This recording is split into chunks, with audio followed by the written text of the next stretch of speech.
దూత media power of news. నమస్తే, welcome to దూత మీడియా. నేను పవన్. అమెరికా అధ్యక్షుడిగా డొనాల్డ్ ట్రంప్ రెండోసారి బాధ్యతలు చేపట్టిన తర్వాత సంచలన నిర్ణయాలు తీసుకుంటున్నారు. అమెరికా ఫస్ట్ అంటూ అన్ని దేశాలపై సుంకాలు పెంచేసిన ట్రంప్ దేశంలోని పలు వర్సిటీల్లో విదేశీ విద్యార్థుల ప్రవేశాలపై ఆంక్షలు విధించారు. ప్రభుత్వ ఖర్చును తగ్గించుకునేందుకు వేలాది మంది ఉద్యోగులను తొలగించారు.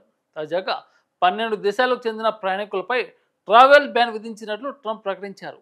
అయితే ఇందులో Afghanistan, Myanmar, Chad, republic of Congo, equatorial Guinea, Eritrea, Haiti, Iran, Libya, Somalia, Sudan, Yemen దేశాలకు చెందిన ప్రయాణికులు అమెరికాకు రాకపోకలు సాగించకుండా నిషేధం విధిస్తూ ఉత్తర్వులపై ట్రంప్ సంతకం చేశారు.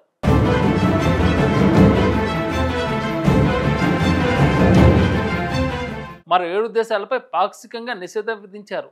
ఈ జాబితాలో Burundi, Cuba, Laos, Sierra Leone, Togo, Turkmenistan, Venezuela ఉన్నాయి.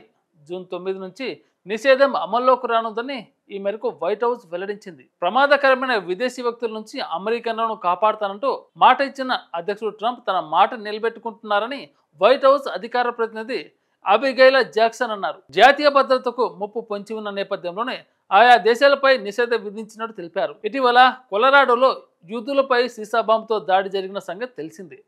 ఫ్రీ పాలస్తీన్ అంటూ యూదులపై ఓ వ్యక్తి దాడి చేశాడు.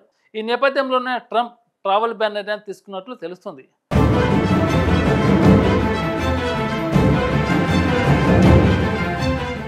కొలరాడోలోని కోలాడ్ కౌంటీలో జరిగిన ఉగ్రదాడి జరిగింది. సరైన పత్రాలు లేని విదేశీ పౌరులను దేశంలోనే ఉండటంతోనే మన మాతృభూమిలో ఇలాంటి ఘటన జరుగుతున్నాయి. 2017లో యూరోప్లో జరిగిన విధంగా అమెరికాలో జరగనివ్వం. సురక్షితం కాని దేశాల నుంచి బహిరంగంగా వలసలను ఇక అనుమతించే లేదు. అందుకే నేడు యెమెన్, సోమాలియా, హైతీ, లిబియాతో సహా పలు దేశాల ప్రయాణికులపై నిషేధం విధించే ఉత్తర్వులపై సంతకం చేస్తున్నానని ట్రంప్ పేర్కొన్నారు. కాగా ట్రంప్ మొదటిసారి పదవి చేపట్టిన సమయంలోనే పలు ముస్లిం దేశాలపై నిషేధం విధించిన విషయం తెలిసిందే. ఇలాంటి లేటెస్ట్ అప్డేట్ కోసం దూత మీడియాని సబ్స్క్రైబ్ చేసుకుని ఆదరించండి. Thank you. For more updates please subscribe దూత మీడియా.